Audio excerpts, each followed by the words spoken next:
Hey, it's another episode of Hidden Effects of Medical Procedures. And I'm Cara Lindell. I'm the founder of the Bridging Institute, and we reset muscles to reset how you're able to move in life.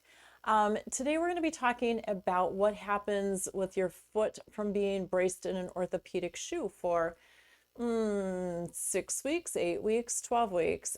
This is a pair of feet that have been, there was a stress fracture in the fourth metatarsal, and the tendon almost tore on the bottom. And so this person had to wear a boot for 8 weeks. And it's been a couple of months now that she's been out of the boot, but not feeling like she walks really well. So besides that having thrown off her gait up through her hips and her core, I've looked at that separately, but I wanted to show you especially what happens with the foot and why that affects you and why you need a muscle reset rather than just some exercises, because you have done exercises. So we're going to compare with both feet. This is the one that was not booted and was not injured. So the bending up and forth, and this is me bending it, not her. So it flexes up and down pretty easily. Toes move up and down easily. Okay, I'm not going to force this, but it's not that same bouncy ease. And the toes, there's nothing. Another motion that how the foot and the ankle need to connect together is a turning in and out like a windshield wiper. And that one's great on the left. And that one's just, it's rigid. There's just no interaction across the ankle. And there's one other motion, and it's sort of a rocking sideways, and we need this on uneven ground, but also it's part of rolling through our step. And so you see this nice rolling kind of motion through the left. And again, I'm not going to force it, but there's nothing here. And on the side where the stress fracture is, I feel it was actually quite rigid. So what we're going to do, show you how to support this and change it. I'm going to use 2 peanut balls because even though it's healed, that fourth and fifth metatarsal, they're actually fairly fragile bones, common fracture sites for a lot of people. But as you've learned, we give parts of the body a hug and let them relax. And it's funny, I just felt muscles all the way up through her hip just relax and let go. But that immobilization that lets the bone heal, it also impacts the muscles. And even though the muscles in the feet are tiny and very strong, they need to be able to move to let your foot be able to conform and bounce and absorb force and generate power, all kinds of important jobs for the foot. Okay, again, I'm just supporting, and just from the support through the middle of her foot, she's starting to turn through that midfoot. The last part I think I'm looking for is around the toes. So I'm going to move out a little bit. And we're going to be very careful here because the stress fracture and the tendon tear were out in this part of the foot. So not trying to force anything, just providing light support and letting her foot kind of guide the way for us. A little bit of rocking motion, and that's enabled from the support underneath. It's a ball, so it does rock. And there, her ankle opened up more. And let's see if her toes, I was checking to see if they curl, and not quite yet. So I'm going to support them more specifically at the joint and then above. And they're going to bend back. There they go. Just ever so slightly and easily. We want to get them moving. And again, I'm not pushing them. I'm waiting until they relax and then just kind of letting them practice moving.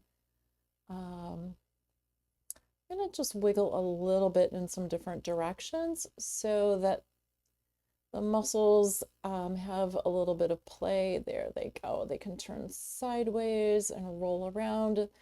Believe it or not, the front of the foot needs to have a little roly-poly motion to it. There. Okay, now I just felt toes relax. Let's see if they will bend. I'm supporting. And there, look at that. I still feel a little tightness through here. So You know, this may just be part of the healing process that it's not ready to change, but I'm going to support underneath and then on top very specifically to that area where the fracture was. Again, the muscles, they're busy protecting because one, the immobilization shut down how they work, but there was an injury before that immobilization. And so that needed to be self-protected. And muscles do that. They tighten up.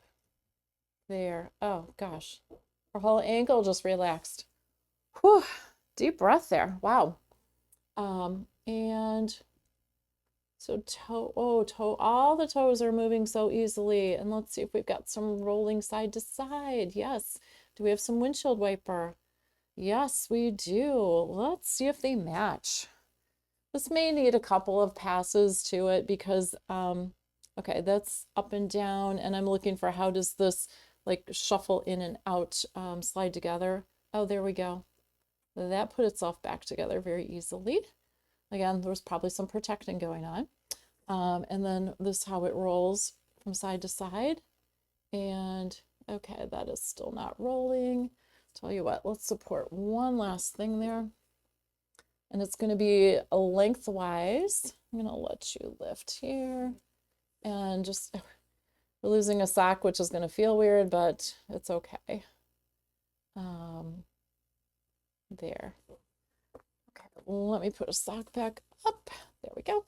And oh, much better. Okay, let's see if they match. Rolling, rolling, rolling, rolling. It's just a smidge tighter. And toes bend. See if you can curl toes. So not quite as much on the right still, but much better. Okay, so the big toe, you know, I would use the peanut balls, but they're a little bit big. So I'm just going to use fingers, but with the same idea, I'm just supporting and giving a little hug to those muscles, and then adding a little bit of movement, a little wiggle. And the part that has really kind of forgotten how to work together is right between the joint here and the joint here. So I'm zeroing in, just trying to wake these guys up and say, hey, you need to work again. There they go. And let's see if that, okay, then the end bends. So see if you can bend it better. Not perfect, but better. Yeah. So that is what happens when you've had to wear a boot, whether it's an ortho shoe or an ortho boot.